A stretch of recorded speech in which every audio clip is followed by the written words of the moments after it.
The following program is intended for listeners who are blind, have low vision, or another print disability, makes reading, holding a book, or turning a page difficult or impossible.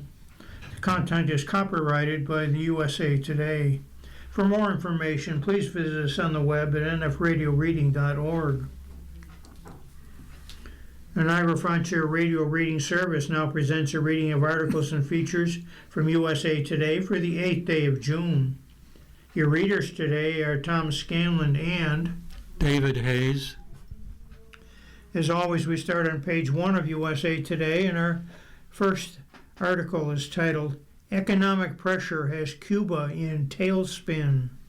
Slow motion collapse, U.S. tactic to end the regime. The contributors to this article are Kim Hajmagard and Francesca Chambers. Dateline, Washington. Total economic and humanitarian strangulation, a Cuba death spiral, appears to be the United States' latest tactic in its 67-year quest to topple the island nation's communist government. First, the Trump administration floated a far-reaching economic deal to open up tourism, attract investment, and perhaps make good on long-simmering Cuban-American compensation claims. Then it prepared a series of secret military options, including a snatch-and-grab style gambit reminiscent of the United States capture of Venezuela's former president, Nicolas Maduro. Now the plan appears to be painful, slow-motion collapse.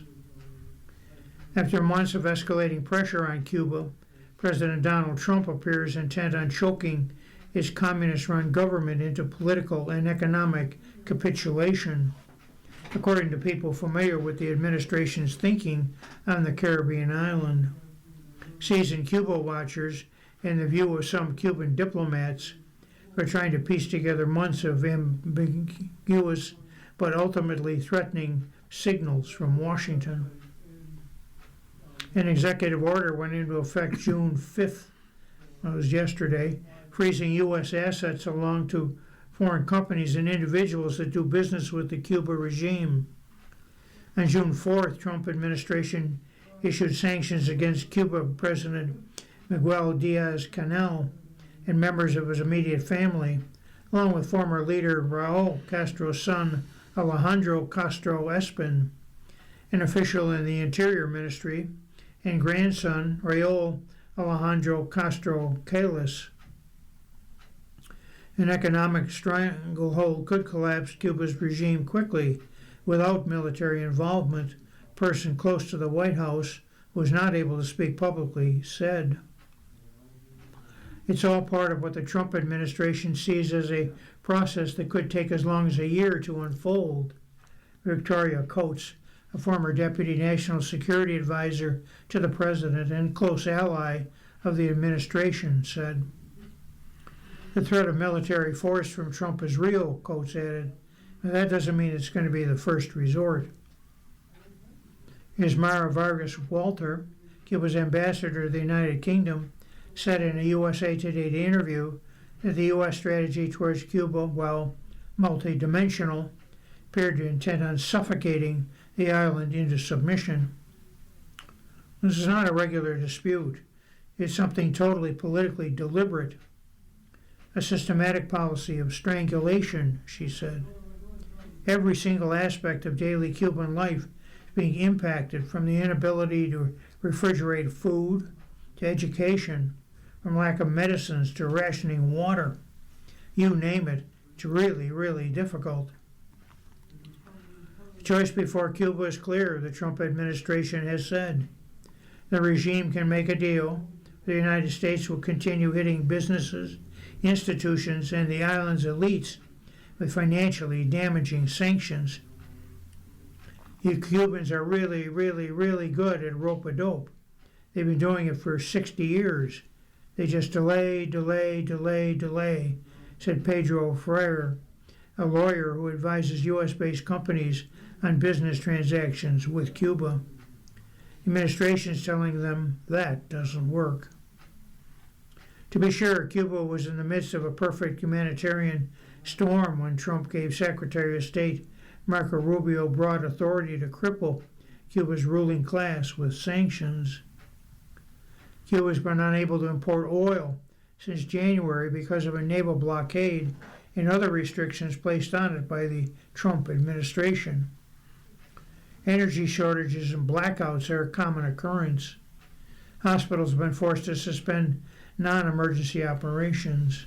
Food and essential supplies are dwindling. The United States has indicated it's prepared to provide $100 million in humanitarian aid to Cuba. Rubio made the offer on May 13th during a trip to the Vatican and Italy. But the assistance comes with a condition. Neither the Cuban government nor the military would be permitted to oversee its distribution. Instead, the aid would need to be channeled to humanitarian and faith-based organizations such as Caritas, the Catholic Church's global relief network, as well as other nonprofit groups. The proposed arrangement reflects Washington's stated preference of supporting the Cuban people, while also making it clear its lack of trust in the Cuban government's ability or even willingness to manage and distribute the aid. Rubio told lawmakers on June 2nd that even though the Cuban government said it's willing to accept the aid, there's no plan to distribute it. No money has changed hands. Cuba's top diplomat in the United Kingdom said she had no recent information about the distribution of this aid. She refers to a USA Today report to previous comments on the topic made by Cuba's foreign minister, Bruno Rodriguez Parilla. Parilla said that Cuba, as a rule, does not reject foreign aid that's offered in good faith. A number of factors appear to be influencing Trump's Cuba policy, though what the endgame is unclear. He often speaks about Cuba's economic and commercial potential, as he has in other places around the world where he has used the U.S. military. Trump also appears to want Cuban government generally more compliant with his demands. We just want them to be a nicely run country that can feed its people, Trump told USA Today on June 4th. Trump said that Cuba has sort of collapsed and the United States would be handling it after Iran. We have some very good plans for Cuba, he added. The United States has developed a playbook for how it would respond if Cuba were to break down. Two sources familiar with the matter told USA Today. Plans that have existed for decades include economic, judicial, and governance reforms. Every American president, Democrat and Republican, since Cuba's 1959 revolution, has sought a leadership change in the Cold War era adversary that sits just 90 miles from the U.S. mainland. The current White House is no different. On May 20th, the Justice Department ratcheted up pressure on the regime by charging former Cuban President Raul Castro with multiple criminal counts, including conspiracy to kill U.S. nationals in connection with the downing of two American planes 30 years ago. The United States indicted indicted Venezuela's Maduro shortly before sending special forces to capture him and his wife to stand trial. The June 5th sanctions on foreign investors in Cuba could also speed up the process. Major companies such as Spanish hotel chains Melia and Iberostar have limited their operations on the island.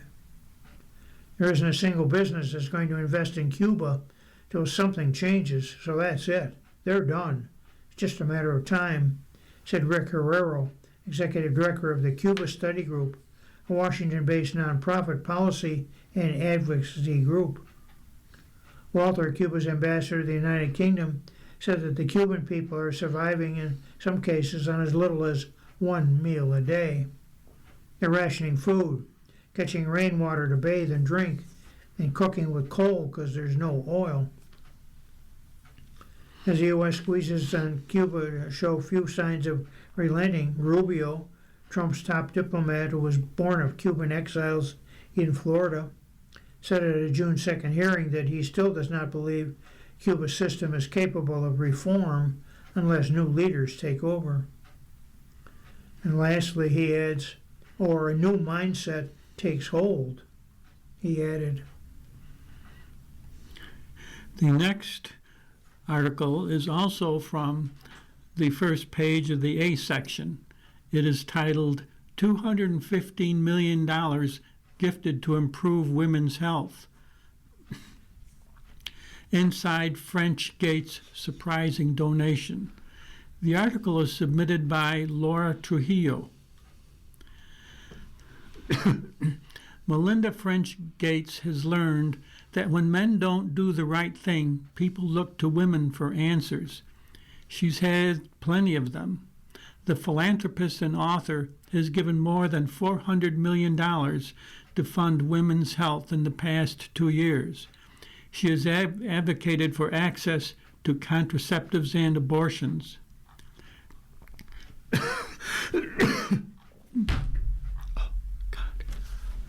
Now she's donating an additional $215 million to improve women's health, including during menopause, her first investment in midlife women. I'm both using my voice here and my $215 million gift to say this is incredibly important, she tells USA Today. We ought to be pouring a lot more money into this area so that women can thrive and so that they can step into their full power. French Gates, age 61, has long been vocal about helping women. She spent 24 years with the Gates Foundation, which she co-founded with her then-husband Bill Gates, giving away more than $100 billion, much of it focused on global health, including maternal care and health inequities. The couple divorced in 2021, and while details of the agreement were kept private, it included a reported multi-billion-dollar fund to support French Gates' philanthropic work. She left the foundation in 2024 and began Pivotal. Her commitment shifted after the U.S. Supreme Court's Dobbs decision, which overturned Roe v. Wade and left abortion rights up to the states, and led her to pledge $1 billion to help women and families. For too long, a lack of money has forced organizations fighting for women's rights into a defensive posture while the enemies of progress play offense, she said at the time. I want to help even the match. French Gates' latest donation is inspired by what she's seen in her extensive travels from women's clinics in Tuscaloosa, Alabama, to schools in Malawi and in her own life. Whether she's walking with her friends through Seattle on a misty Monday morning or on a ski trip with friends when one of the women had to literally leave the table because she had a hot flash, menopause is a big topic. Some of her friends, she says, visited multiple physicians before receiving treatment. 1 in 5 women goes a year before a doctor diagnoses her menopause, according to one survey. Another showed that 5% of women seeking help for perimenopause or menopause saw 11 doctors before getting help. French Gates considers herself lucky. Her 3 closest friends are a few years older. As they started to face this journey, they would be sharing with me what they knew. What they didn't know, the misinformation, she says. She knows she's privileged with incredible access to top-quality health care. Let's just say she isn't struggling to get her estrogen patches. Even so, she says, her physician was late to prescribe her hormonal therapy. We are way behind what we ought to know about this phase of life for women. We're way behind on knowing exactly how the hormones change and at what time. We're way behind on sharing information with women, she says. As she started paying it forward to other women, including younger women in her book club, she felt a responsibility to do more. I was like, These are things you need to know. And I started to realize that we are trying to inform one another as women, French Gates says. There's just so much more we can do here to make sure everybody's trained properly, but also that we get the right information out.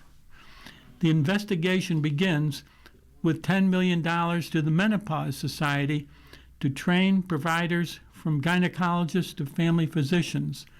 The funds will also continue to support access to contraception and train doctors in menopause care, as well as advance research and care for conditions that uniquely or disproportionately affect women.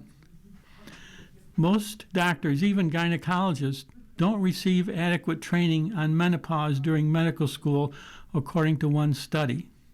Less than one-third of the almost 100 obstetrics and gynecology residency program directors recently surveyed said they received training in their residencies. We still have so many more women to reach, and this is going to go a long way to help, says Stephanie Falbion, medical director of the Menopause Society and director of the Mayo Clinic Center for Women's Health. Falbion says the grant will help make care accessible and affordable. There are areas without trained menopause providers, and only about two-thirds of menopause-certified providers report that they take insurance. For too long, this stage of life, this perimenopause and menopause phase, was honestly invisible, French Gates says. It was like a woman was just expected to deal with it behind the scenes. Whether they are grappling with maternal depression or trying to get treatment for menopause, women shouldn't have to find solutions on their own, French Gates says. Women's health for too long has been under-prioritized and underfunded, she says. For every dollar spent globally on health research and innovation, 5 cents goes towards women's health. We need to change that because we know that when we do make the right investments in women's health, then women can thrive, she says. Man is the default in medicine, right? That's where the research has been done. The result is that the burden shifts to women, a pattern she has seen throughout her career.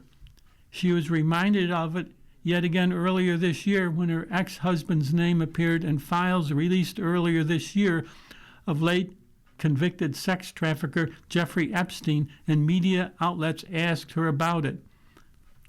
Whatever questions remain there of what I don't and can't even begin to know all of, those questions are for those people and for even my ex-husband. They need to answer to those things, not me, she told NPR's Wild Card podcast in February. Women and victims, many of whom were girls, when they were first reported being abused, should not alone carry the load of uncovering the crimes these men committed and holding men accountable, she says. Sometimes on these societal issues, we're using the women by default to either answer or to solve a problem. I think we need to rethink that as a society and say, who's responsible for which pieces? She tells USA Today. How do we change these norms? French Gates sees righting the balance, particularly in healthcare, as a part of supporting women leaders.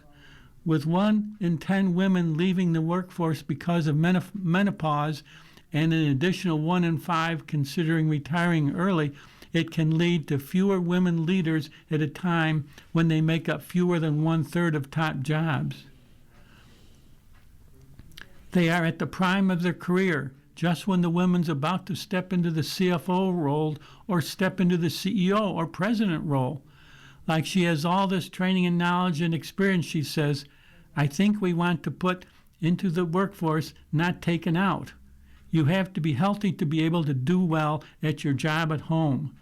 French Gates sees hope for women in their 50s and 60s. And finally, they're just incredibly enriching years. And I feel lucky to be alive and thriving at this age, she says. They have been some of the most satisfying and productive years of my life. I feel like my youngest says, gosh, Mom is living her best life now. You are listening to a reading of today's USA Today on the Niagara Frontier Radio Reading Service. The time is 20 minutes past the hour. Our next article is titled Young People Losing Faith. Government Mistrust Dampens Civics Education. Bathed in the glare of her classroom's fluorescent lights, Kid Vance mulled how others her age felt about the nation's future. There's so much going on right now, and it's kind of overwhelming. Vance, age 18, recently told a small group of other Virginia seniors slouched over their desks in Alexandria City High School government class. They were discussing research on Gen Z attitudes towards democracy. Vance's classmate, David George Fite, said he had found it hard to avoid a hopeless mindset. A history about Fite had added he had become dismayed by the political chaos he had seen in the news. Trust in the government of young Americans is at a record low, according to the most recent Harvard Youth Poll. A survey published in April found just 26% of 18 to 29-year-olds felt hopeful about the country's future. Results reflect an erosion of faith in the nation's democratic systems among young Americans across bipartisan lines. To cut through the melees, federal and state lawmakers are looking to bolster civics education. Experts believe boosting young people's understanding of government and the Americans' rights and responsibilities could help reduce political divisions and vitriol. They see the country's 250th birthday as the starting of a potential decade-long civic renaissance. This year's kindergartners will have their education bookended by the anniversaries of the Declaration of Independence and ratification of the Constitution. This really is a runway, said Sean Healy, Chief Policy and Advocacy Officer at iCivics, a nonpartisan group providing civics resources to students and teachers. But educators said the realities of the country's deep divisions are making it more difficult than ever to teach students about the government. On Sundays after church, community members used to stop and commend Kimberly Huffman for educating kids about the Constitution. Nowadays, when the service ends and Huffield leaves her pew, her neighbors question whether she's teaching the right Constitution. At one parents' conference last fall, Huffman said a mother asked whether she was teaching her child to be a Democrat. It's the first time she'd received that question in her 32 years as an American government instructor. Her community in Wayne County, Ohio, has been a Republican stronghold for half a century. Voted for Donald Trump in the past 3 presidential elections. To the past few years, political rancor has never seeped into Huffman's classroom. Now, once a matter-of-fact lessons have become tense. The curriculum from juniors and seniors at the country's vocational high school, where Huffman teaches, covers 4 founding documents: Constitution, the Bill of Rights, the Declaration of Independence, and the state constitution. Huffman sticks steadfastly to the words of the documents. She doesn't belong to either political party and encourages students to check her voter registration. Still, they routinely interrogate her treatment of topics like presidential powers. I still face hints of accusations of being biased, even though I feel like I'm tiptoeing. I feel like I'm being meticulously cautious, Huffman said. In an iCivics survey published in January, more than half of teachers reported a fear of backlash for covering something the wrong way, and said basic civics concepts have become difficult to teach. David Bobb, president of the Bill of Rights Institute, a civic-focused educational organization founded by libertarian Charles Cook, pointed to the country's antagonistic political climate as the culprit. Over the past decade, deep political divisions have influenced the way many Americans view the nation's history. Democratic lawmakers at the state and federal levels have pushed to expand history curricula to include more on the slave trade and treatment of Native Americans and other marginalized groups. Republican lawmakers have argued these efforts unnecessarily disparage Americans. They have moved to ban the telling of divisive or anti-American ideology. Policymakers from both parties have also introduced a slew of proposals to invest in civic education. But much like conversations about how to tell the country's history, many of those ideas are split along ideological lines. Conservative politicians have criticized civics initiatives that encourage students to participate in their communities, saying these tactics push activism. Meanwhile, Democrats accuse the Trump administration of presenting a biased view in its programs. The Department of Education last year emphasized a focus on patriotic education and awarded more than $150 million in history and civic grants. The agency also helped launch the America 250 Civics Education Coalition, bringing together prominently conservative organizations to create K-12 and higher education programming. Bob believes the dogmatic way lawmakers talk about civics has had a chilling effect. What that means is that adults and young people alike start having that same aversion to civics as they do to politics, he said.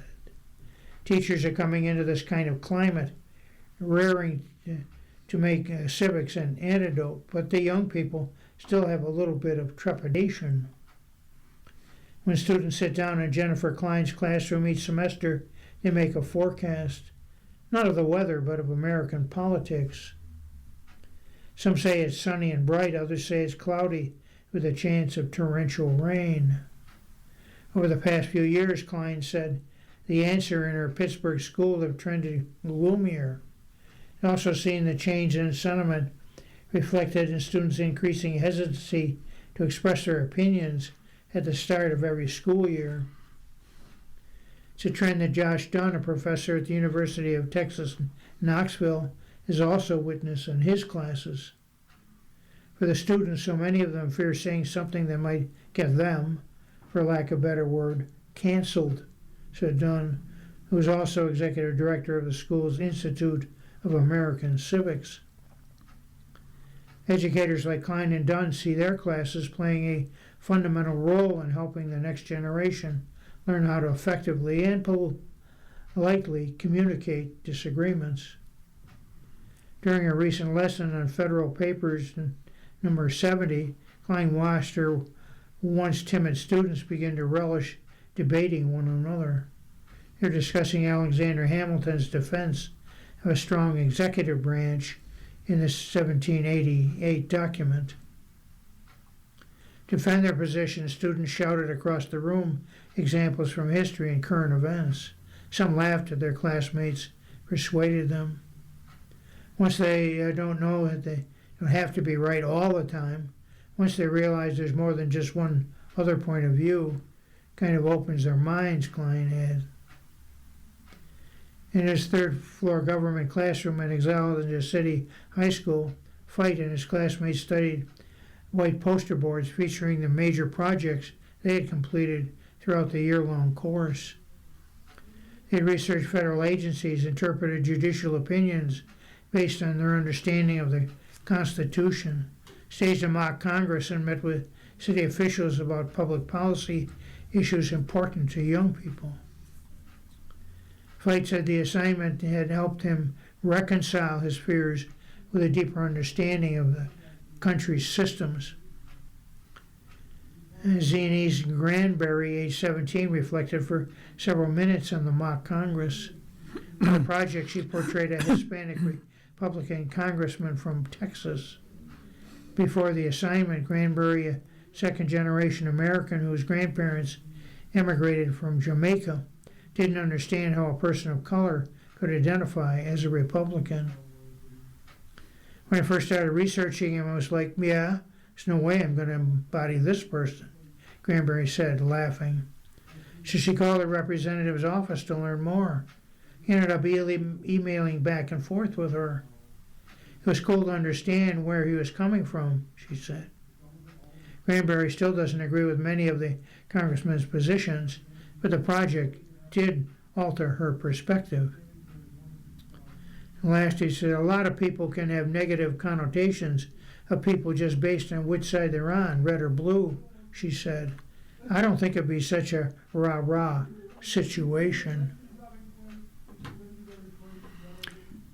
The next article is from page 4 in the A section under the category of Nation.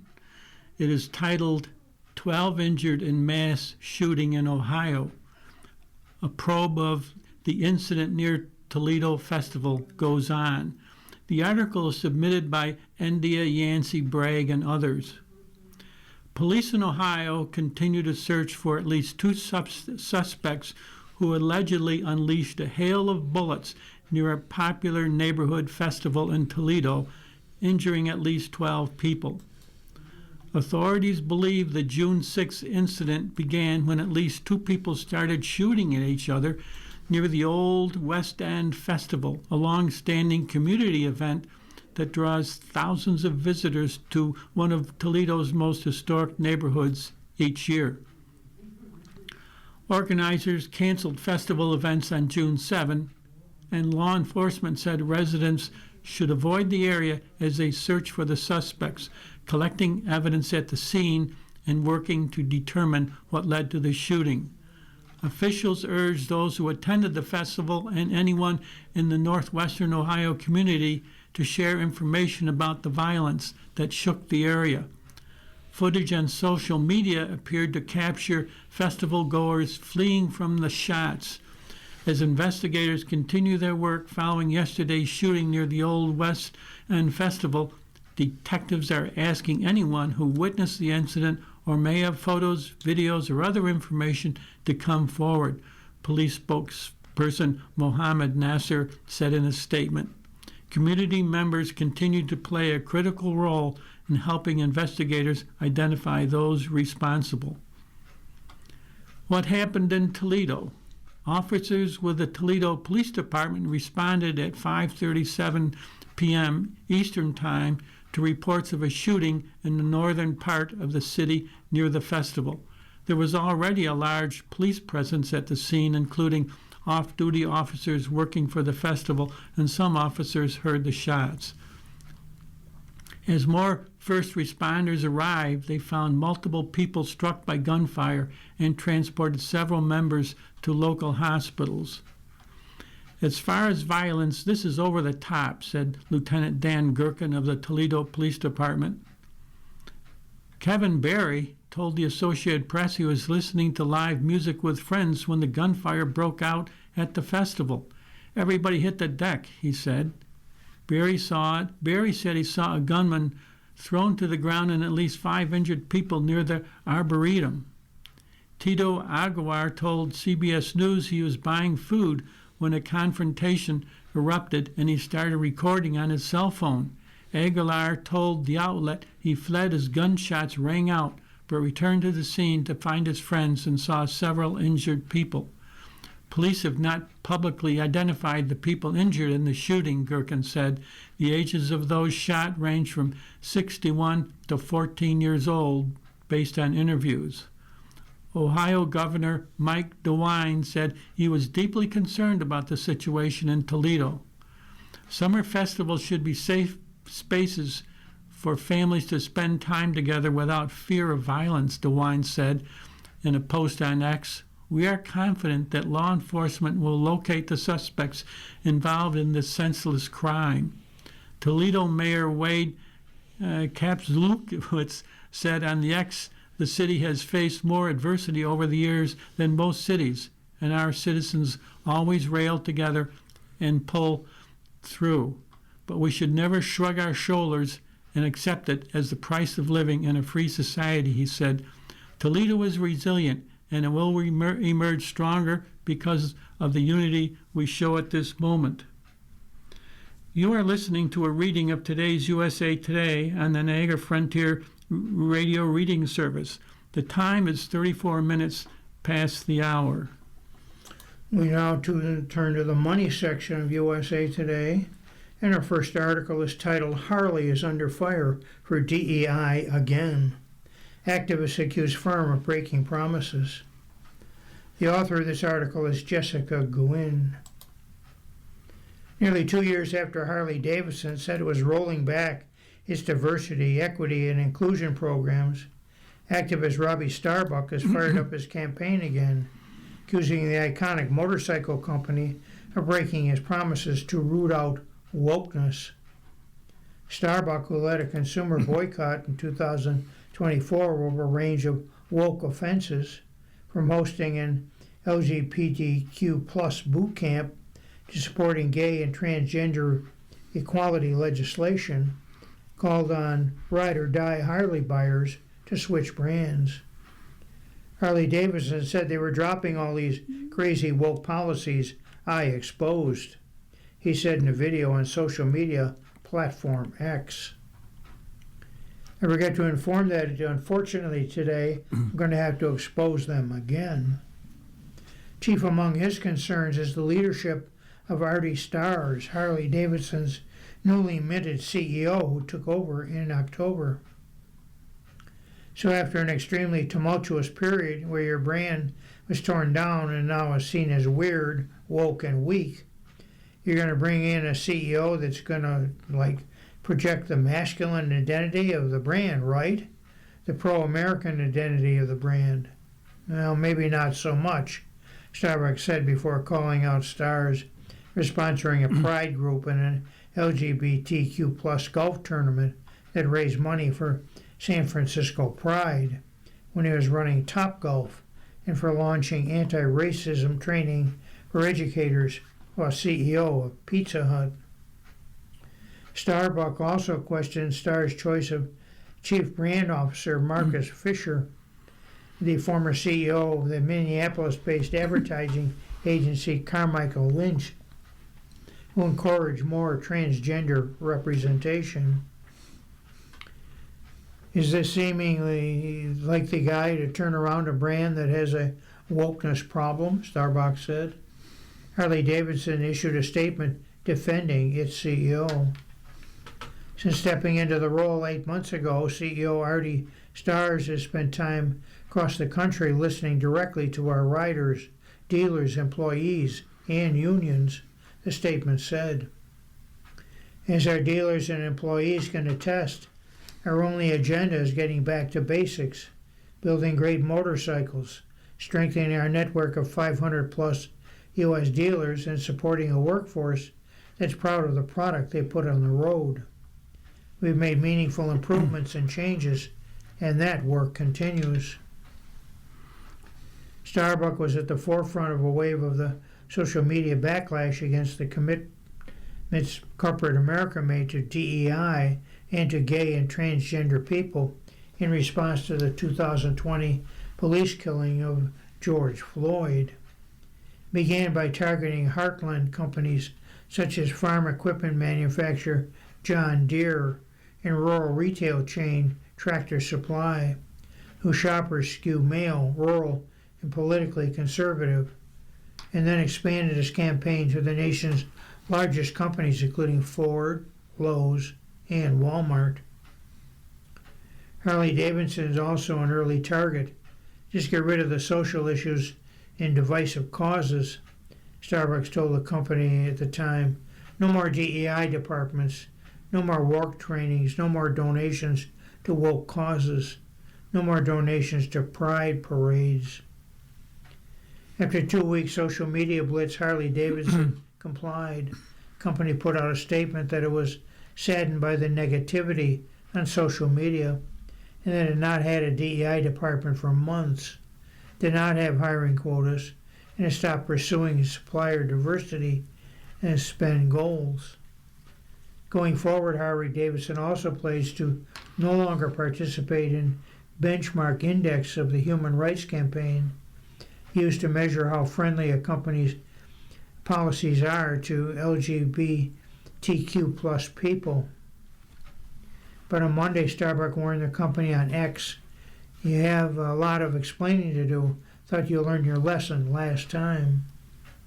When USA Today asked for examples of woke activities inside Harley-Davidson, Starbucks said he would highlight those soon. I have much more I'll release in the coming weeks, he said on X. The new attacks on Harley-Davidson showed the potential pitfalls major brands risk when they try to appease everyone in a highly polarized political climate, said David Primo, professor of political science and business administration at the University of Rochester. Target, too, recently found itself in the cultural crosshairs after bowing to external pressure to scrap its DEI policies. From church pulpits to community gatherings, the policy U-turns were widely viewed as a betrayal of black American shoppers who launched boycotts. These new attacks are further evidence that firms that try to placate activists on the left or the right without having a clear vision of their brand are doomed to become perennial targets, Primo said. We saw it with Target from the left, and now we're seeing it with Harley-Davidson from the right. The decision to target Harley-Davidson now is not coincidental, according to Primo. Like Target, it has a new CEO and is in the midst of a turnaround effort. Just as with Target and its attempt to retool, this is a distraction the new CEO doesn't need. The campaign is the first in a while for Starbucks. When Donald Trump took office for his second term and issued a series of far-reaching executive orders to purge diversity initiatives from the federal government and the private sector, Starbucks said he began working behind the scenes, negotiating directly with business leaders to reform DEI efforts and checking up on companies to make sure they did not walk back the concessions they made. And lastly, we try to be fair to companies by giving them time to course correct after they commit to ending woke policies, but Harley-Davidson's recent hires make it clear to me they didn't learn their lesson, Starbucks told USA Today. At the end of the day, I'm a megaphone for consumers who feel left behind by brands chasing far-left brownie points. At some point, consumers have to leave a company behind when it continues to make decisions that oppose their values. For Harley, that time is now. They don't deserve another chance. The next article is from page 1, section B, also the money section. It is titled, New SNAP Work Requirements Begin to Take Hold. More Americans to Lose Benefits, advocates say. The story is submitted by Mary Walrath Holdridge.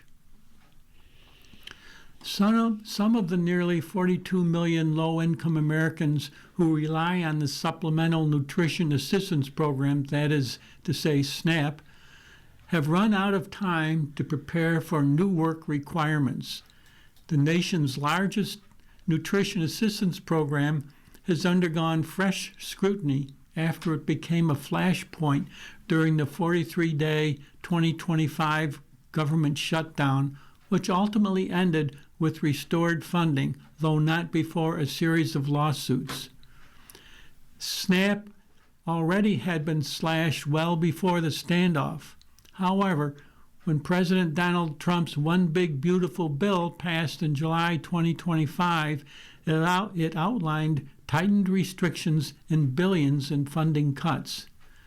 New work requirements were added to prevent fraud and waste, according to Agriculture Secretary Brooke Rollins, though the U.S. Congressional Research Service described SNAP fraud as rare in an April 7, 2025 report, stating that available data and reports indicate that many overpayments may be attributed to unintentional errors.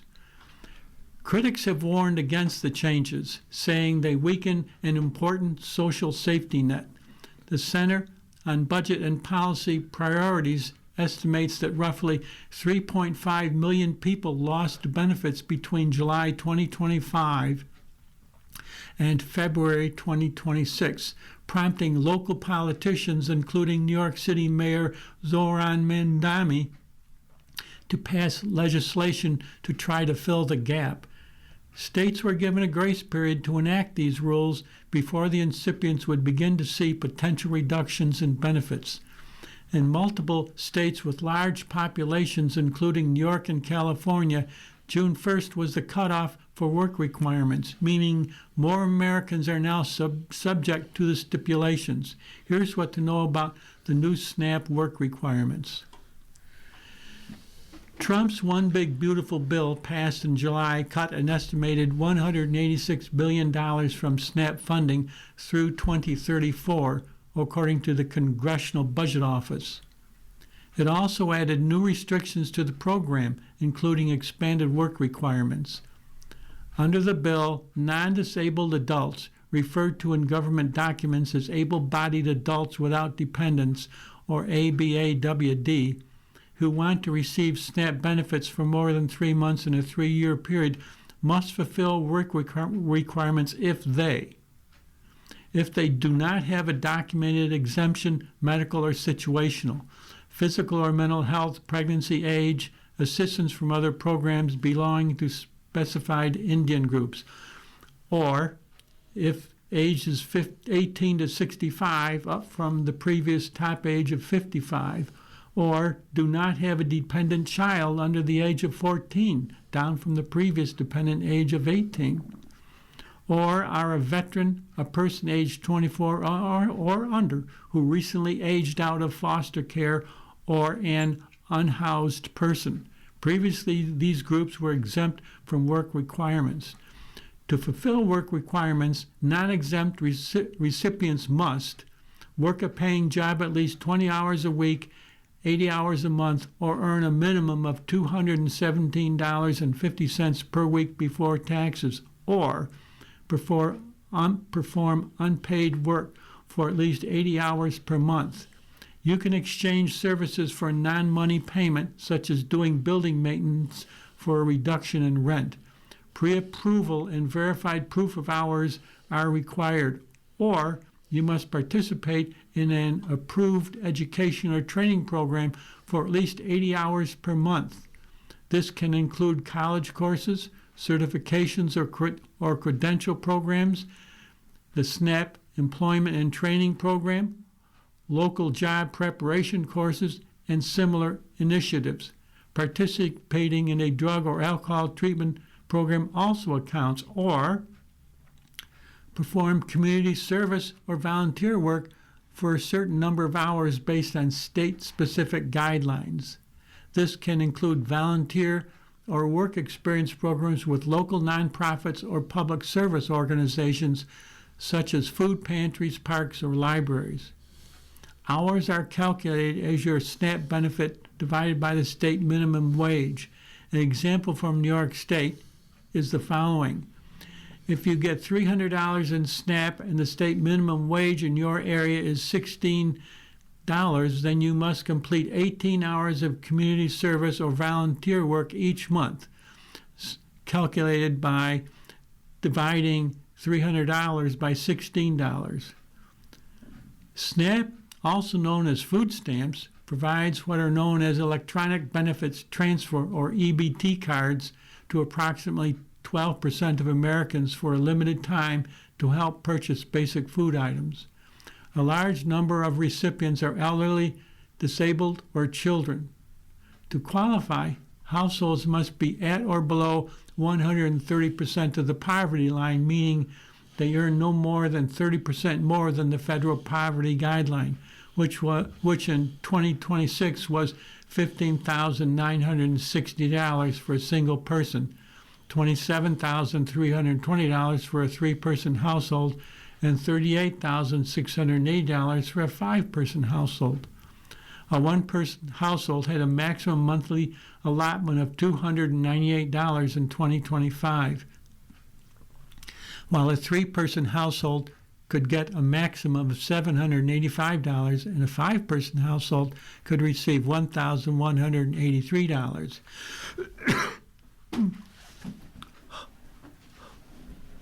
There are special rules for households with elderly or disabled members. SNAP benefits are determined by states and funded by the USDA. And finally, recipients must recertify regularly to maintain eligibility. Typically, benefits can only be provided for 3 months within 36 months unless additional work-related requirements apply. Approved recipients are given a finite timeline to access their benefits. Our next article is titled Social Security Recipients Could Face Trim. $500 monthly pay cut could start in 2032. Social Security benefits will lose an average of $500 per month if benefits the program's trust fund is depleted in fewer than 7 years, as predicted according to a new analysis. For the past 16 years, the cost of Social Security's retirement program has exceeded the amount it receives from taxes collected from paychecks, forcing it to dip into trust funds reserved to cover the shortfall. Without any changes, that retirement trust fund will be exhausted in 2032, according to the Social Security trustees. At that point, everyone's benefit could see a 24% decline, the Committee for a Responsible Budget estimates. Nationally, that equals to a $500 average monthly loss, which is more than what the average retired household spends on groceries each month, it said.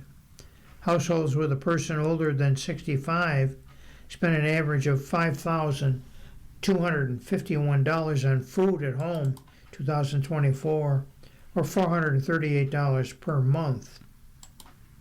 Adjusted for inflation, this figure would equal $461 in 2026, CRFB said. No state would be spared from the potentially devastating effects of insolvency, CRFB warned in its report. Nearly 70 million Americans, or about 1 in 5 people, receive Social Security benefits. That includes retirees, surviving spouses, and dependents. Between 10% and 23% of each state's population would be affected.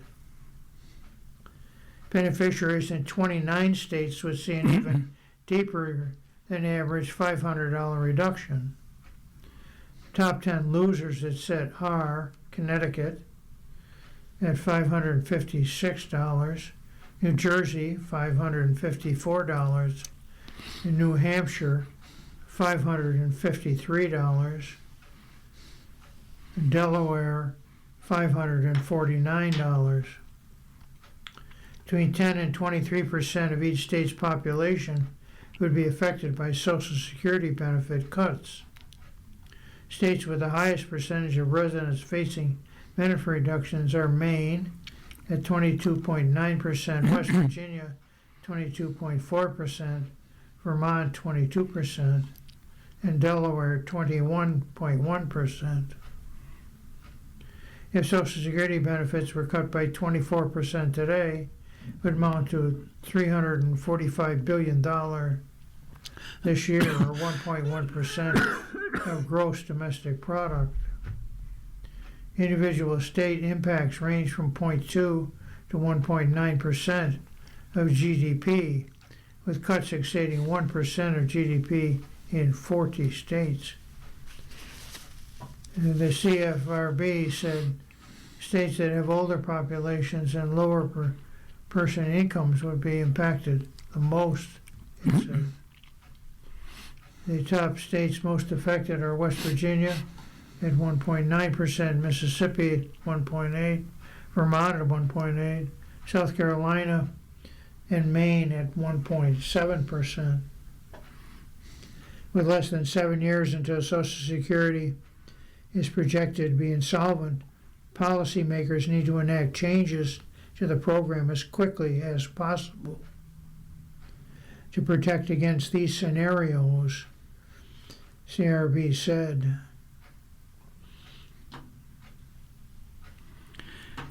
The following article is from page 2 in the A section. The title of the article is Boat Strikes Raise Legal and Ethical Concerns. Some service members are seeking guidance. The author of the article is Sybil Mays Osterman. The U.S. military has killed more than 200 people in strikes on boats in the Caribbean and Eastern Pacific in the past 9 months, and what legal experts and former military lawyers broadly agree constitute illegal military orders that service members should refuse to follow. While there is no record of troops refusing to follow these orders, at least a handful of service members grappling with these questions have sought legal advice according to anonymous hotlines for U.S. military members. Before the Trump-era boat strikes, the United States viewed the drug trade as a law enforcement issue and tasked the Coast Guard with interdicting boats trying to bring drugs into the country. Since then, Trump administration has released no evidence that any of the suspected narco-trafficking boats carried drugs or that their occupants worked for drug cartels. It has never identified the people it killed. Just a handful of names have been published in news reports. Family members of the victims filed a federal lawsuit naming their relatives whom they allege were murdered by the United States. The military has published dozens of videos of the attacks on social media, grainy black and white videos taken from above of boats speeding through the water before they explode into balls of flame. And Trump officials continue to say the attacks are lawful. At a June 2nd Senate budget hearing, Secretary of State Marco Rubio said every boat strike has a legal officer on the deck that has to make a determination about whether the call is legal or not. The Pentagon referred USA Today's questions to the U.S. Southern Command, which oversees military operations in South America and the Caribbean. The command said in a statement, "All operations are conducted deliberately and lawfully in full compliance with U.S. and international law, including the law of armed conflict."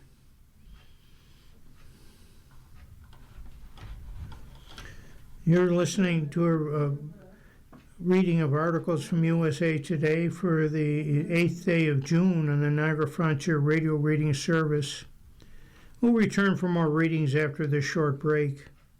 Your readers today are Tom Scanlon and David Hayes. If you're listening to this publication online, you're probably using our website, a podcast player like Spotify or iTunes, a streaming service like Siro, or a smart speaker. Did you know that we now have a dedicated app that can be downloaded to any mobile device, like a smartphone or tablet, for free? App users can conveniently access our live stream and any episode of our podcast easier than ever. To download the app, just type NFRRS in the search window in the Apple App Store or in the Google Play Store.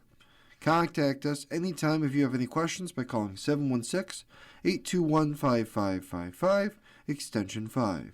Thank you.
We'll continue now with our reading of articles from the Today issue of USA Today.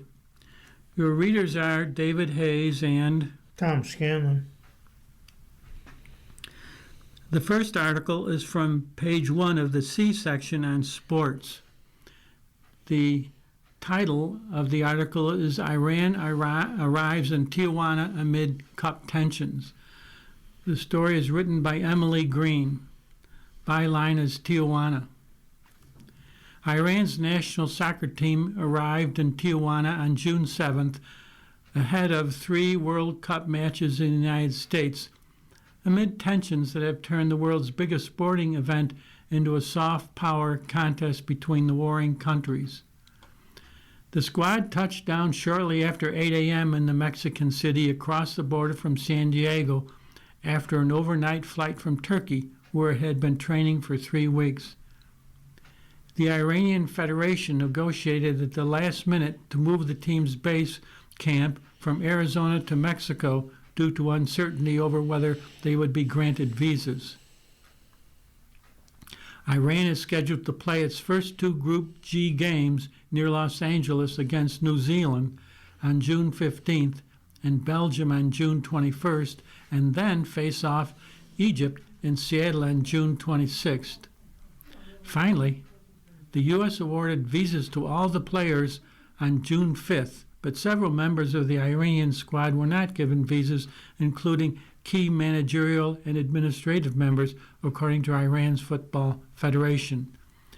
A U.S. State Department official told Reuters the administration had issued the visas necessary for Iran to compete in the World Cup, including for athletes and necessary support staff.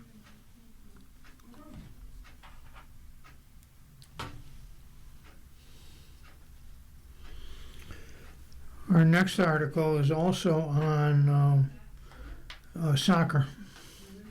USA Cup fortune rely on its backline. Dateline Chicago. How far the U.S. men's national soccer team goes at the World Cup will depend on its backline. And right now, that's something of a scary prospect. The USMNT fell to Germany 2-1 in its final game before its World Cup campaign starts June 12th against Paraguay. No shame in that. Germans are 4-time World Cup champions and currently ranked 10th in the world. The USMNT also showed moments of being truly impressive, starting with a response to conceding a goal just 2 minutes into the game, June 6th. Anthony Robinson equalized on a banger in the 37th minute, and the Americans kept fighting until the final whistle, literally and figuratively. And the final send-off game had little bearing on what the USMNT does once the World Cup begins. The USMNT won or drew in the last game before the 2006, 2010, 2014, and 2022 World Cups and didn't get further than the round of 16 in any of those tournaments. The last send-off game the Americans lost was in 2002, and they responded with a run in the quarterfinals, their best finish since 1930. But the backline continues to be an issue. The USMNT has given up 11 goals in 4 games this year. They haven't recorded a clean sheet since a 2-0 win over Japan in September, span of 8 games. Goalkeeper along the strength of the USMNT remains an uncertainty, if not a weakness, with neither Matt Freese nor Matt Turner giving the security blanket vibes of Tim Howard, Casey Keller, or Tony Meola. The status of Chris Richards, who along with Tim Ream had locked down starting center back spots, is still in doubt after he tore 2 ligaments in his ankle at the end of the Premier League season. Richards was unavailable for a Germany game. He was able to train with the USMNT the day before. Obviously, he's a big-time player, Ream said after the Germany game. It'd be good to have him back. He's a big voice, he's a big personality, commanding center back, and someone who's been relied on heavily over the past 18 months. So it'll be nice to hopefully have him back. Then, like I said, we see what combinations get picked and we go from there. It'd be nice to get him back in full and rearing to go for the group stage. If Richards can't go, though, he or a setback, it could leave the USMNT vulnerable. You saw it against the Germans. Granted, Kai Havertz is a menace and he's going to make life tough for pretty much every opponent. But leaving him open, or open enough to get his head on the ball and catch Freeze flat-footed, can't happen. Doesn't matter if there were shenanigans in the scrum that the referee should have caught. The USMNT can't afford such a glaring breakdown in coverage. Same for Germany's second goal. Havertz made a nifty pass to Leroy Sane, who formed an alley between him and Ream and Miles Robinson. Freeze tried to make a diving save, but the ball was just beyond his outstretched hands. It was a time where you can see the eagerness in the team to go and press and try to win the ball back, and at times we're a little bit disjointed in how we pressed. Anthony Robinson said, "That's what a good team like Germany wants you to do. They want someone to jump and someone not to follow behind so they can play around it." I think when we got a bit more comfortable knowing when to press and when to just sit on the block, we were a lot better.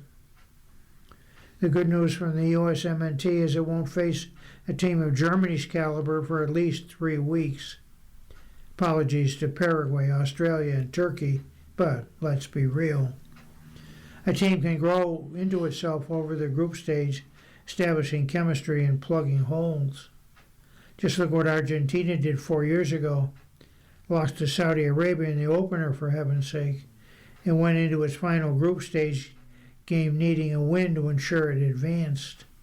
3 weeks later, Lionel Messi and Alba Celeste were World Cup champions. Disappointed that we lost, but many positives to take. Robinson said, "I feel like conceding that early we could have easily crumbled. Could have been a very, very bad day to be going into the tournament with." Well, we fought back and at times played some really good football and looked good. We look competitive. These tests, that's what it's for, Robinson added. We still got time to shore up a few mistakes that we made. And lastly, the author says they're going to have to. Their World Cup run depends on it. The following article is also from page 1 in the C section. It is the sports cover story. The title of the article is Swept by Euphoria. Good vibes build with each Knicks victory. The story is submitted by Lorenzo Reyes, a columnist for the USA Today. I live in Harlem, and there's a middle-aged man named Michael who grew up in the Queens and holds court on a bench along the fringes of Morningside Park, where he chats with neighbors who stroll by. These days we talk mostly about the Knicks. I met Michael the same way I met Jonah, who was turning 30 and grew up upstate near Woodstock, through our dogs. Jonah is a diehard Knicks fan who endured Frank Ntilikina and Noah Vonleh starting lineups in the late 2010s. When I cover playoff games at Madison Square Garden, I make sure to stash the rally towels and T-shirts staffers leave draped over each seat because I give them to Jonah. His texts these days are downright giddy. These New York Knicks hold this ineffable quality of linking friends and strangers, of galvanizing people from disparate religions, races, economic classes, and from all over the political spectrum. There are few things these days that can do that.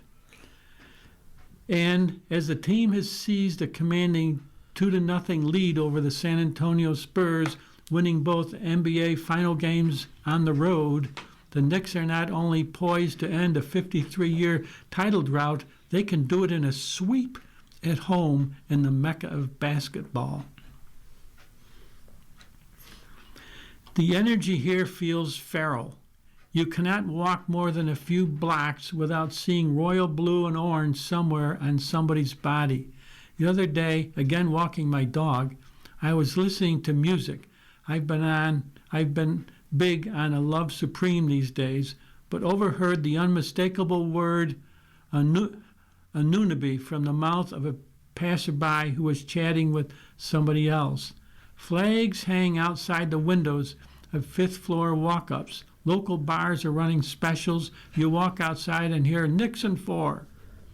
It's been an honor to be part of this team, be part of this organization that's bringing the word hope back to the city. Carl Anthony Towns said June 1st, to have the Knicks be where we are right now and be so respected in the city. I've talked about it on the Jadakiss and Fat Joe podcasts. The greatest currency you could earn in New York City is not money, but it's respect. And to have the respect of the fans in the city, we're rich beyond belief. The MTA, or Metropolitan Transport Authority, is getting in on it. The MTA actually is another thing that unites New Yorkers. It can be late, unreliable, and dirty, though it does shuttle us everywhere. Anyway, the MTA painted the Penn Station subway stop entrance at 34th and 8th, which is normally forest green, royal blue and orange. Madison Square Garden, for those not familiar, is located directly above the train station. Indelible Knicks superfan Fat Joe, who has been at literally every game I've covered, was the first ever special guest conductor recently on the 1 train. The watch parties outside Madison Square Garden spill out onto 7th Avenue, where Knicks fans roar into the night. Mayor Zoran Mamdani, another long-suffering fan, recently spoke about what would happen if the Knicks actually did it. It's like you're torn as a New Yorker and as the mayor, he said recently on Side Talk. As a New Yorker, you're like, I cannot wait for this. As the mayor, absolute chaos. The Knicks are also on an absolute heater. They've won 13 consecutive playoff games, second most in NBA history. Should New York close it out in 4 and complete the sweep, the Knicks will tie the 2016-2017 Golden State Warriors for the longest winning streak, 15, in a single postseason. They're dominating and winning in different ways. They have made the planet's most uniquely gifted basketball player, Victor Wembanyama, so flustered that he has been left searching for answers. These Knicks are a fun watch. And finally, as an NBA reporter, I'm thrilled to head into Madison Square Garden on June 8th for Game 3. From the celebrities to the organ to friendly ushers with thick accents, there is no place better to take in a high-stakes game. Yet, somehow, once this is all done, I'm just as hyped to grab beers with my friends Michael, Jonah, and Kevin. Suns fan also met through our dogs to relive it all once more. We turn now to professional tennis and the French Open. Andreeva says first major surpassed her expectations. The author is Shrivsa Sridhar. Dateline Paris. Mira Andreeva said her first Grand Slam triumph felt better than she had imagined. She was already eager to experience that feeling again after winning the French Open title. The 19-year-old dismantled Polish qualifier Maja Chololinska 6-3, 6-2 on June 6th to become the youngest French Open tennis champion in more than 3 decades, and the first teenager to win the Susan Langland Cup since Iga Swiatek 2020.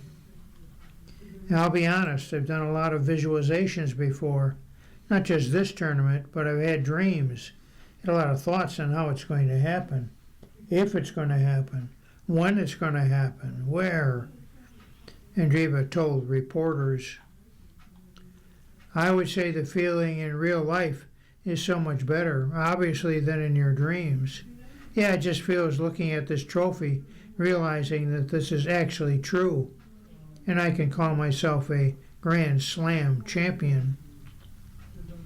Andreeva said winning her first Grand Slam in Paris made the milestone even more special. I always said that it wouldn't matter to me. A Grand Slam's a Grand Slam. Whatever comes first, I'll be super happy with it, she added. I feel pretty happy that Paris came first because I love playing on clay. I've played almost all my life on the surface. I also speak a little bit of French, so I feel like this would be the perfect Grand Slam for me to come, and so super happy that it happened here. Even as she savored the moment in Paris, Andreeva said her thoughts were already drifting toward the next big opportunity on grass courts, with Wimbledon set to begin on June 29th. These feelings are extra special now. I'm already thinking of how I'm going to prepare for the grass season. I'm going to play grass tournaments, Andreeva said. I feel like this is a little bit addictive, and I really want to do my best to experience all of this for the second time. Andreeva's partnership with coach Conchita Martinez has gathered momentum ever since they began working together in 2024, and the Russian added she was delighted that it resulted in a Grand Slam title. And lastly, she says it's very special to share her first Grand Slam trophy with her. We've done a lot of work together on the court and off the court. Andreeva added, we've also been through so many good moments and some bad moments, especially I'd say at the end of last year. Also, she told me she's proud of me. To hear those words from her is very special to me. The next article is about tennis, and it is pasted on page 4C. The title of the article is Zverev wins first slam title at the French Open. The article is submitted by Steve Gardner.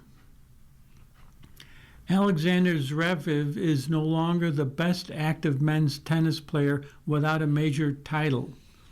The second-seeded German finally broke through in his fourth career Grand Slam final, defeating Flavio Cobolli 6-1, 4-6, 6-4, 6-7 in 5 sets and 6-1 to win the 2026 French Open on June 7. Zverev looked like he might cruise to victory over the 10th-seeded Italian after he dominated the opening set, but Cobolli rediscovered his serve and rode the wave of support from the crowd at Roland Garros in Paris to even the match.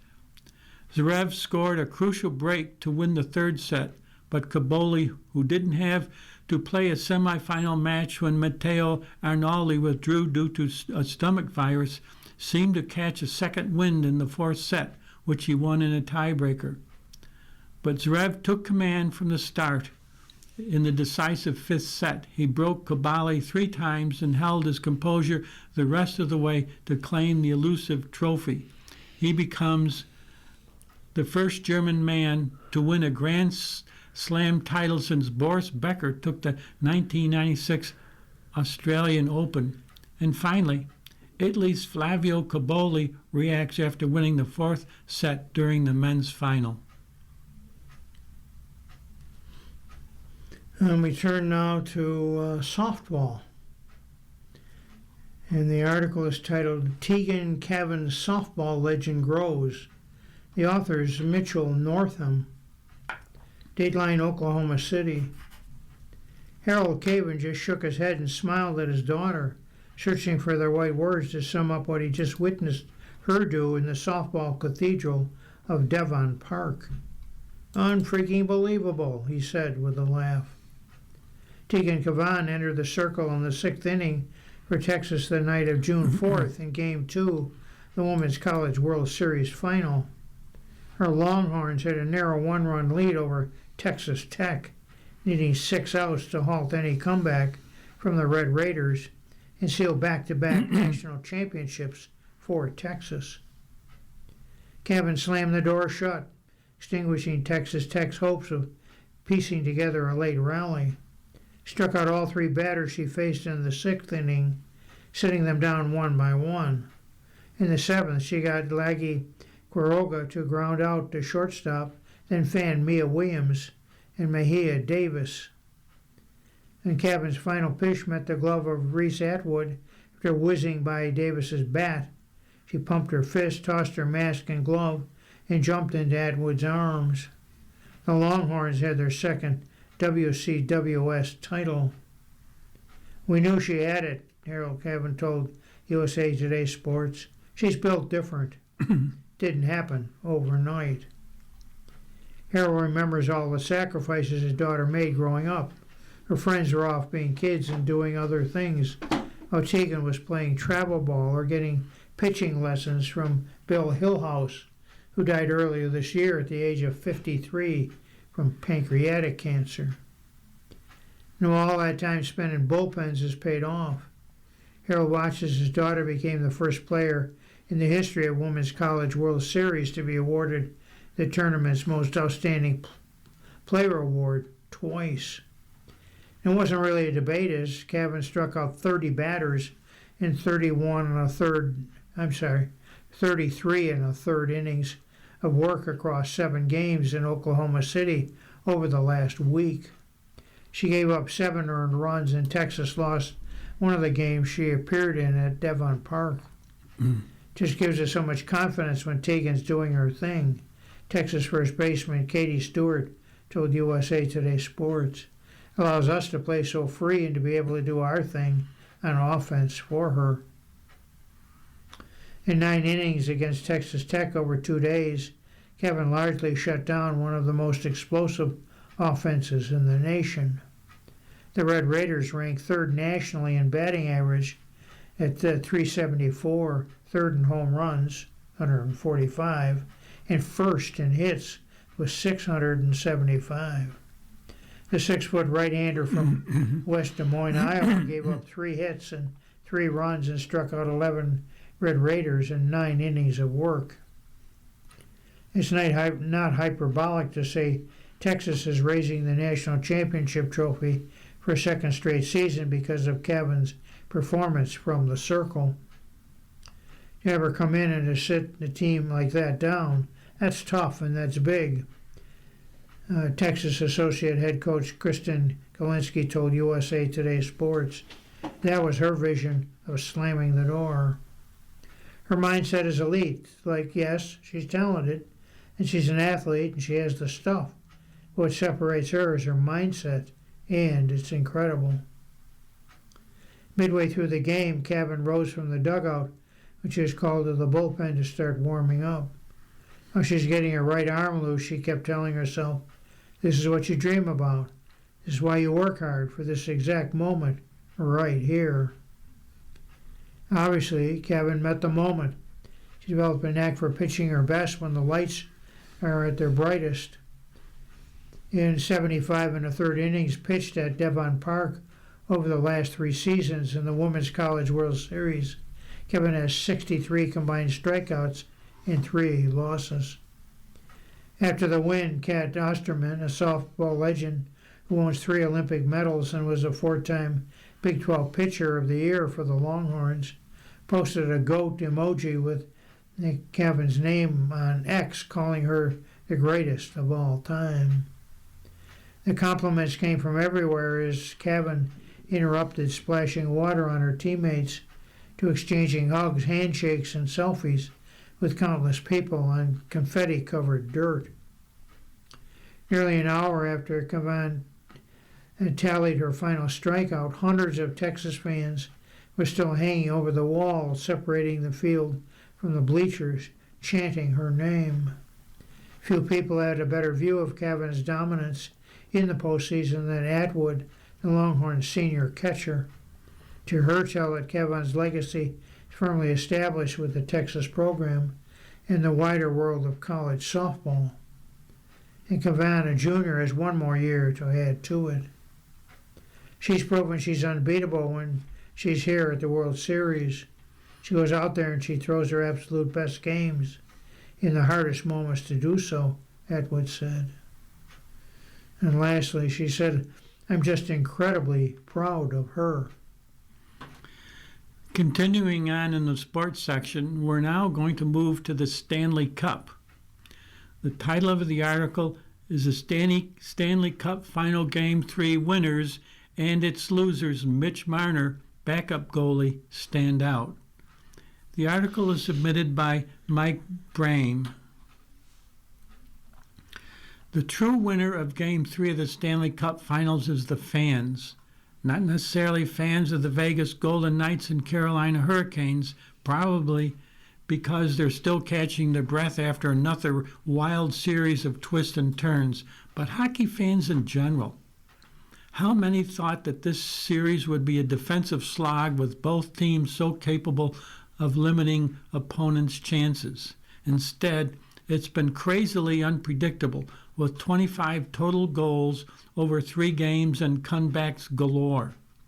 The first 2 games produced something never done before in the Stanley Cup Final, when each team had a multi-goal comeback, and then Carolina overcame a 4-0 deficit to force overtime before falling in the second overtime. Here are the winners and losers of Game 3. The winners, the Golden Knights forward Mitch Marner. He set a record for the fastest hat trick in Stanley Cup Final and added an assist to give Vegas that 4-0 lead, and he was dangerous other times, such as getting a penalty shot. Other winners include the Hurricanes goalie Brandon Butsy. He hadn't played a second of the postseason before replacing Frederik Andersen after the second intermission, but he quickly had to stop Marner's penalty shot and make other tough saves to allow Carolina to get back into the game. He can't be faulted for the fluke goal he allowed in the second overtime. An additional winner is the Golden Knights defenseman Braden McNabb. He went to the hospital and needed 20 to 30 stitches after getting hit by a puck in Game 2. He returned for Game 3 and wasn't eased back in. He played nearly 36 minutes and had 2 assists, including on the game winner. That's 5 assists in 2 full games for a player known mostly for the defensive side of his game. And ABC's Dave Johnson. The former referee and ABC's ESPN's NSHA NHL rules expert was kept busy. There were 2 disallowed goals early in the second period, and then Jackson explained why John Tortorella shouldn't challenge Andrei Svechnikov's tying goal. The Golden Knights coach didn't. The losers were the way the game ended. Once you reach the second overtime, it's usually not going to be a brilliant play that ends the game, but Shea Theodore's goal is about as fluky as it gets. His shot hit the backboards and went off, and Bussy didn't seem a fitting way to end a game that had so much going for it. Also, the losers include the starting goaltenders. Carolina's Anderson and Vegas' Carter Hart were stellar in early rounds, less so in the final. They both have played a lot more consecutive games than they usually do. There are usually 2 days off until Game 4. Maybe the rest will help. Or does Coach Rod Brind'Amour start Bussy in Game 4? Also a loser are the Hurricanes defenseman Sean Walker. He started Marner's hat trick with an own goal, accidentally deflecting the forward centering feed into the net. Later, he broke the stick with which Marner set the record. Also losing, and finally, the Hurricanes' injuries. William Carter, the former Golden Knight who was cheered during introductions, had to leave the game after a check.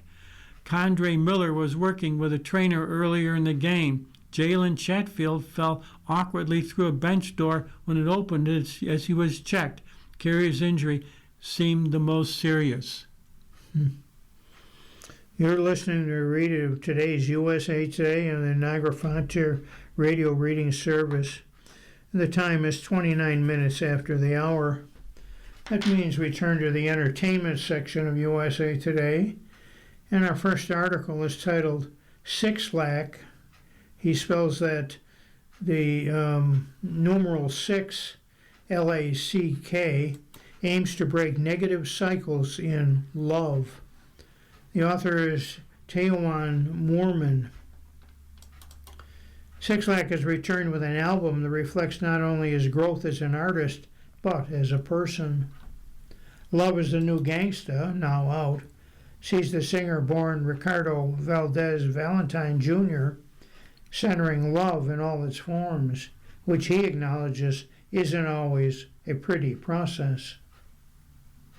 He's been in therapy for a year and a half during his last album cycle, but after 2020 sees Since I Have a Lover, found himself repeating past mistakes, dealing with communication struggles in his relationships, and lacking control in his life. His pattern fueled his anxiety and left him feeling creatively stagnant, he says. Naturally, when that's just where you're operating from, nothing is flowing. Everything feels like you're on edge, instead of trying to make music during that time. Overcoming his creative block required him to sever some personal ties, focus on what I really wanted my life to be. After that, the album just started to spill out. The shift came as the Pretty Little Fears singer also began to change his studio process from creating a solitude to intentionally building more open sessions where he was no longer hoarding his emotions. We treated every session like an actual therapy session, just amongst friends, he said, noting some conversation would go on for 3-4 hours without recording. I could just lay everything out and be like, this is how I feel about it. I'm overwhelmed, I'm stressed, I'm struggling. The resulting album sees Sixlack, he pronounces it Black, taking accountability in his personal relationships as a major theme. Since his last album, he became a father for the second time, which has made him more aware of how much he wants to be present for his daughters. I'm more proactive right now than I've ever been in my life, he says. He added that his expanding family forced him to be more honest about the emotional weight he'd been carrying. They get to actually be a part of her everyday growth. And the first time around, I missed that, he said. His first daughter was born amid his breakout, while finishing and putting out his album, getting ready for his first tour, and watching his life change while trying to provide for somebody. I just didn't realize how broken it made me over the course of my career, he said. That was heartbreaking for me. While acknowledging he plans to return to therapy, he's been able to speak more openly with his partner, therapist, and friends, and has gotten to a place of knowing who I am, what I want from myself a lot more. The album contains features with Leon Thomas and A.Z. Chike, All That Matters, Mariba with Running Late, 2 Chainz with Sunday Again, and his life partner and frequent collaborator, Quinn. A track with Young Thug was recorded years ago, which he explains felt like a good fit for where the rapper is in life, as well as their evolving community, which has experienced its own cultural reset as he sees a renewed focus on family, safety, and maturation unfolding. This is all I want for anybody that I know, especially coming from Atlanta, and see how twisted it can be and how a lot of people don't really make it out. I just want to see the friends that I have that are also musicians and artists to be on the same path of just growing and development. It's on such tracks as Trauma, in which Black's progress culminates. The song is tied to struggles from his youth in breaking out of learning cycles of avoidance. Whether it's going to a party and being in a shootout, whether it's going somewhere and being in a fight, whether it's to be seeing a friend of mine get killed in front of me, these are all things that would happen. and just go home and go to bed and not really realize the effect it has on you. The album's title is an answer and a call to action, reframing what it means to be cool or gangster from earlier ideas tied to violence to more mature priorities like being there for his family or being involved in his community. As you get older, you're able to figure out on your own what really is gangster, he said. Like, this is actually what's cool. It's actually what gangster is to me. And lastly, Black has announced North American and European tour dates. His North American run kicks off in October with nearly 30 stops so far, including Las Vegas, Denver, Chicago, Philadelphia, New York City, and multiple cities across California and Texas. The next article is a preview of a streaming show. The title of the article is called Kaling's Slight, quote, suitable, end quote, could use some work. The article is written by Kelly Lawler. Once in every generation, someone tries to recreate Friends for the latest batch of 20-somethings floundering their way in the world. Apparently, it's Mindy Kaling's turn.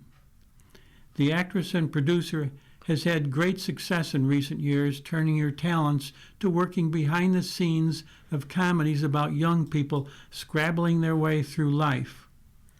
First, there were the teenage escapes of Devi, Maitri Ramakashman, and Netflix Never Have I Ever. Then Kaling went to college with the raucous and aptly titled Sex Lives of College Girls on HBO Max. Her latest project has grown up just a bit more, following a group of floundering 20-somethings in New York City, living across the hall from one another in two nice apartments and trying to figure out what they want from their love lives and careers. Sound familiar? Not suitable for work, Hulu streaming Tuesday is not, at least in its first few episodes, the second coming of Friends, but is a worthy and amusing attempt to capture the less cynical view of Generation Z, the latest young scapegoat of the media, and frequently viewed through the slightly dystopian lens of social media. With a sunny quintet of young stars and Kaling's zingy, aspirational wit in the dialogue, there's a lot of potential to Suitable, but with overlong episodes and lightweight plots, the show is holding itself back from something much greater. Though in the media and on TikTok, the 2020s have been a haze of misery and world crises, particularly for Gen Z, who came of age during a global pandemic that irrevocably changed the world. In the world of Suitable, it may as well be the carefree 1990s. The young whippersnappers in their nice Manhattan apartments see the COVID-19 pandemic as simply one more roadblock between them and hooking up. The world is still their oyster, even if part of it is burning down. That's Abby Avantika, an aspiring celebrity stylist with an acerbic glare who sees fashion as art. AJ, Ella Hunt, the bubbliest and klutziest investment banker Wall Street has ever seen. Josh, Jack Martin, a neo-baby with all the maturity that labels apply, yet determined to prove himself as broadcast journalist. Davis, Will Angus, a socially awkward investment banker who takes the bro right out of finance, and Kel, Nicholas Duvernay, who gives up the medical school dreams of his parents to pursue a career in acting. The boys and girls wind up living across the hall from one another, and crushes and interpersonal drama bring them from frenemies to enemies and back again. Davis is mooning over AJ, his new co-worker, naturally, while AJ is too busy worrying she has accidentally pissed off the firm's big boss. Lording over these children with all his millennial wisdom. Kel, only has eyes for Abby, who in turn has her sights set on some of her attractive yet off-limits clients. And is it in fact the recently dumped Josh who might catch fire with AJ, if only because of the heat of the two's initial animosity towards each other? Anyone familiar with Kaling's other shows, or indeed this kind of show at all, can see where the stories will go from here.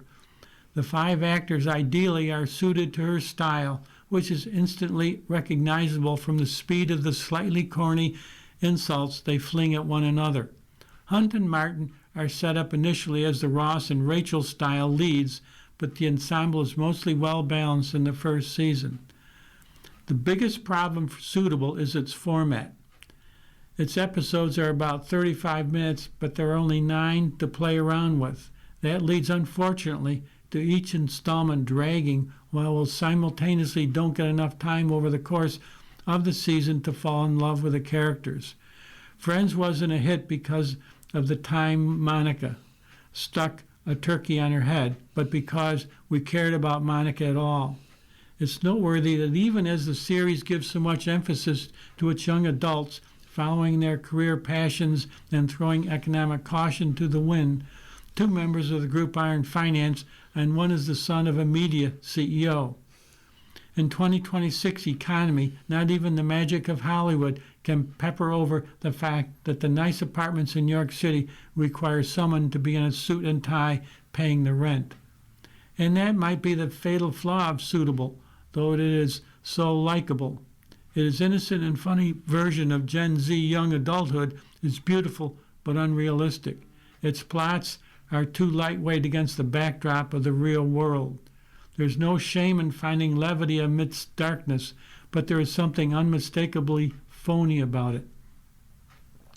And finally, Suitable is like so many bags of the nerds' gummy clusters Gen Z loves so much. Sweet with a fun little crunch and easy to consume until it gets to be too much. Shorter episodes, punchier jokes, and some relief from the sameness of the character's energy could easily rectify the resulting stomachache. You're listening to a reading of today's USA Today in the Niagara Frontier Radio Reading Service. The time is 42 minutes after the hour. Our next article is titled Verdict Won't Shift Jackson Narrative. This is also by the author of the previous article, Kelly Lawler. There's no neutral story to be told about Michael Jackson.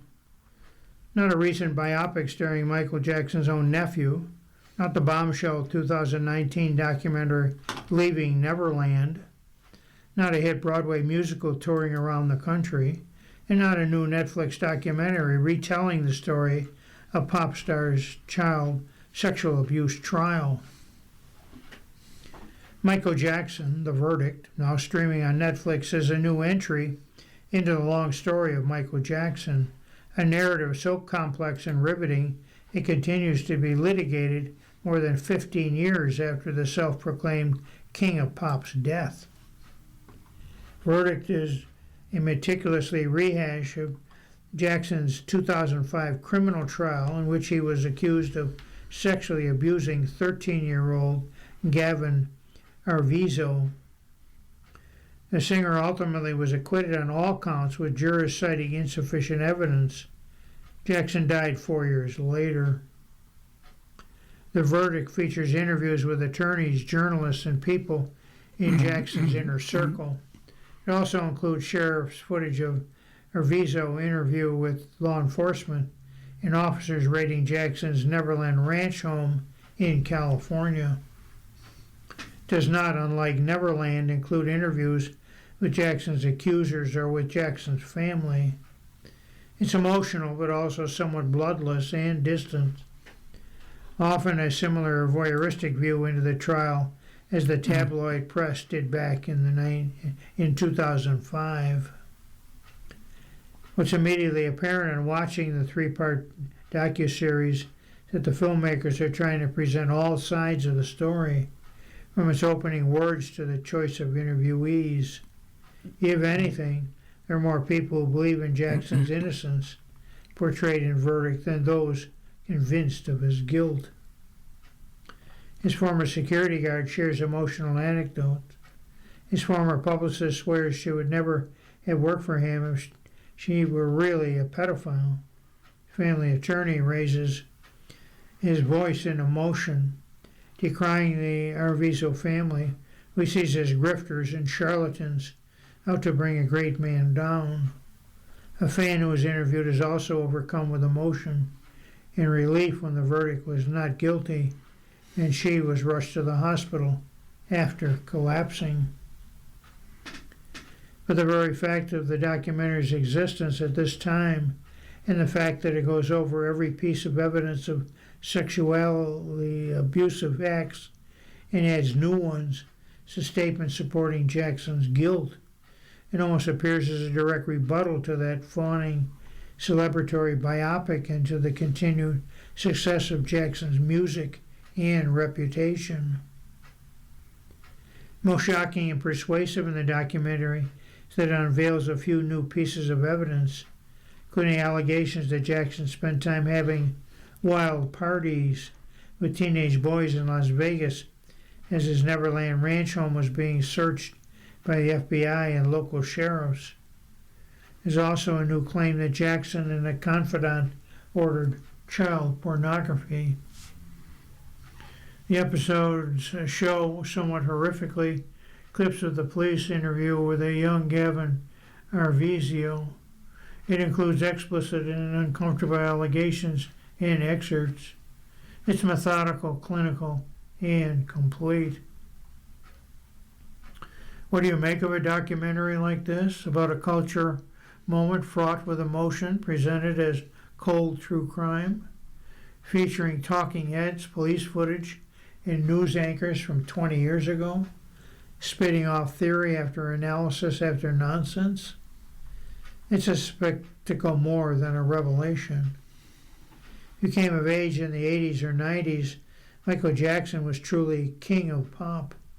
If you came of age in the 2000s, he was the wacko jacko who went to trial over sexual abuse accusations. He came of age when he died in 2009, and after, he was a man with a complicated legacy. He had one who never left the zeitgeist completely. The story of Michael Jackson has changed hands repeatedly, from his devotees to his detractors and back again. The tributes and memorials poured in 2009 as he was mourned around the world. 2019, when Neverland revealed the emotional accounts of accusers Wade Robson and James Safechuck. Many turned against Jackson.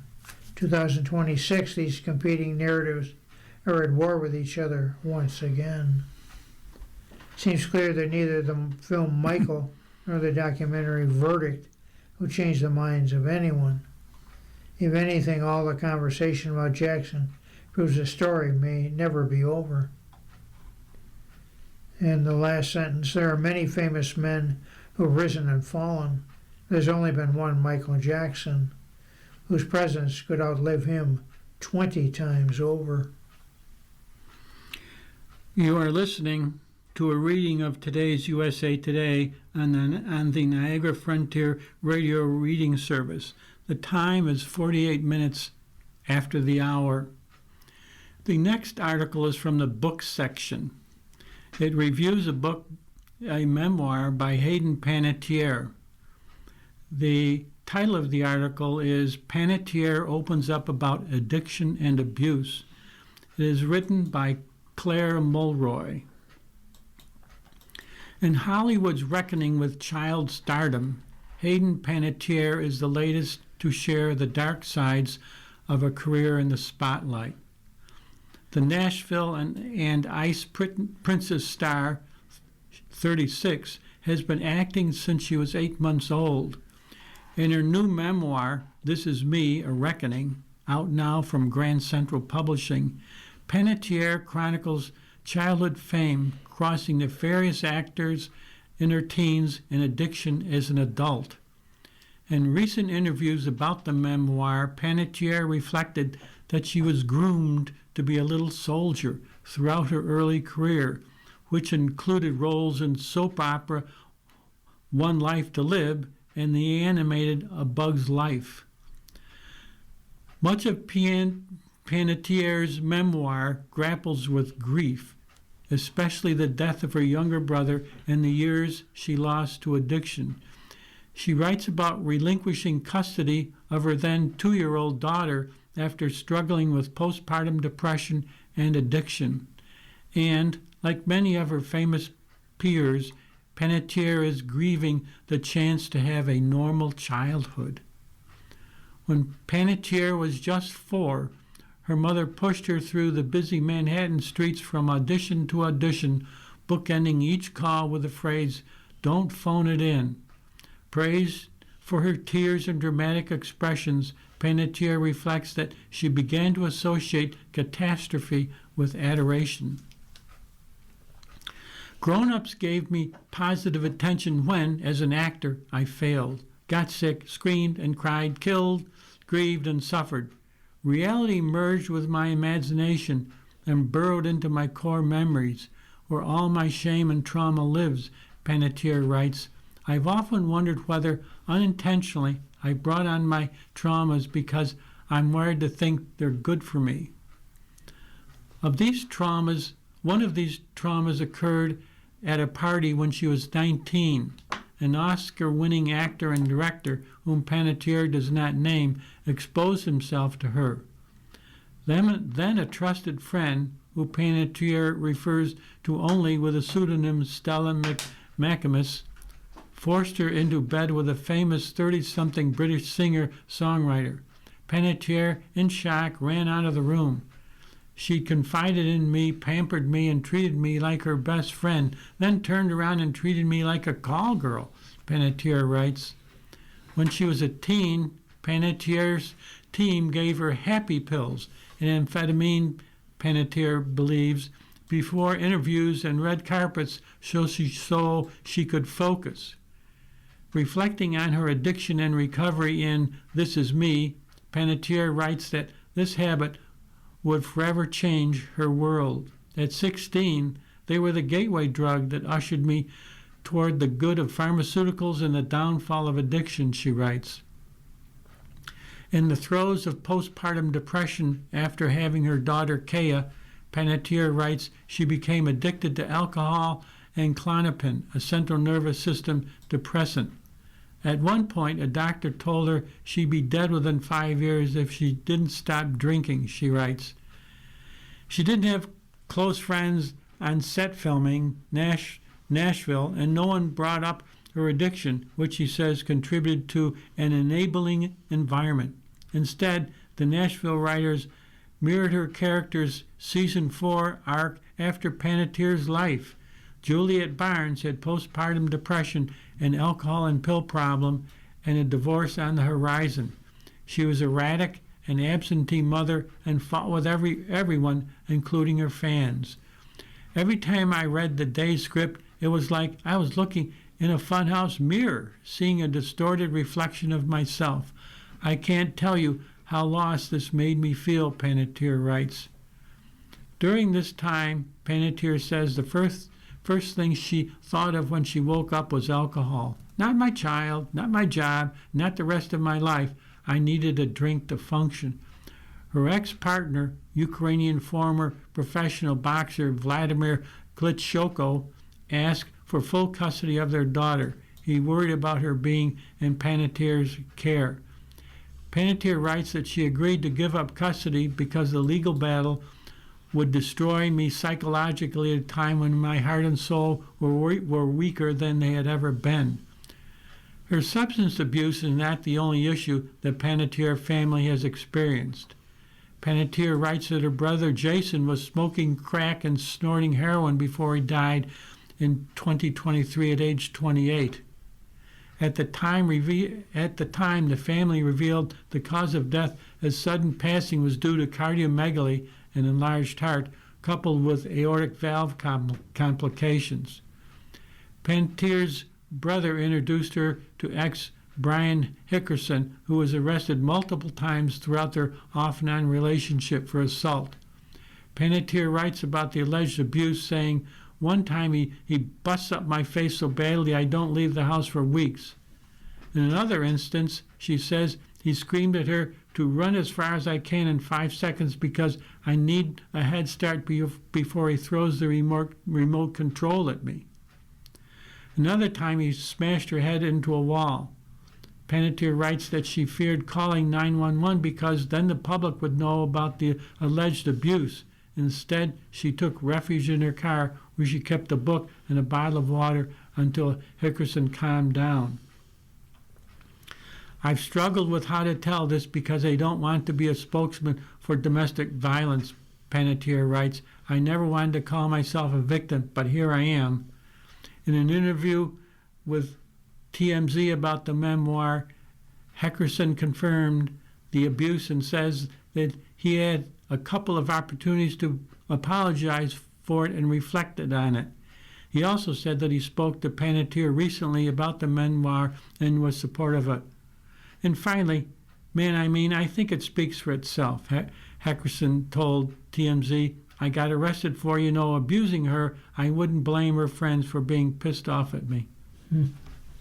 You've been listening to Read of USA Today for the 8th day of June. We read USA Today weekdays at noon. For more information, please call 716-821-5555. Your readers today have been Tom Scanlon and David Hayes. If you or people you know shop at any of the Dash's supermarkets, please save Dash's register tapes for radio reading. Our agency receives $2 for every $100 in Dash's register tapes. Radio reading has raised thousands of dollars so far. Anyone can drop off their Dash's tapes to the Niagara Frontier Radio Reading Service at 1199 Harlem Road, Cheektowaga, between William and Clinton Streets. Or Dash's tapes can be mailed to the Niagara Frontier Radio Reading Service at 1199 Harlem Road, Cheektowaga, New York, 14227. Any questions on Dash's tapes for radio reading? Call us at 716-821-5555, and thanks for caring.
The following program is intended for listeners who are blind, have low vision, or have another print